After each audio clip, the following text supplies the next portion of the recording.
வானங்களிலும் பூமியிலும் உள்ளவர்கள் விரும்பியோ விரும்பாமலோ அல்லாஹ்வுக்கே சிரம் பணிகின்றனர். அவர்களின் நிழல்களும் காலை மாலை வேளைகளில் அவ்வாறே சிரம் பணிகின்றன என்று சூரா அர்-ராத் 13:15 இறைவன் கூறுகிறான். அல்லாஹ்வின் பரிபூரண ஆட்சியையும் படைப்புகள் அனைத்தும் அவனின் கட்டுப்பாட்டிற்குள் இருப்பதையும் இந்த வசனம் உணர்த்துகிறது. விரும்பியோ விரும்பாமலோ என்பது ஈமான் கொண்டவர்கள் தங்கள் விருப்பத்தால் அல்லாஹ்வுக்கு சிரம் பணிகின்றனர்.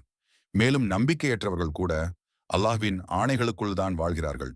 எல்லா படைப்புகளும் அல்லாஹ்வின் ஆணைக்கு கட்டுப்பட்டே உள்ளன. மனிதன் மட்டும்தான் தன்னுடைய சுய இச்சையால் மறுப்பதோ அல்லது ஏற்றுக்கொள்வதோ செய்ய முடியும். ஆனால் மறுத்தாலும் கூட அவர்களின் இதயம், மூச்சு, உயிர் அனைத்தும் அல்லாஹ்வின் கட்டுப்பாட்டில் தான் உள்ளது. அவர்களின் நிழல்களும் காலை மாலை. நிழல் என்பது ஒருவரின் உடல் சூரிய ஒளியால் ஏற்படும் பிரதிபலிப்பு.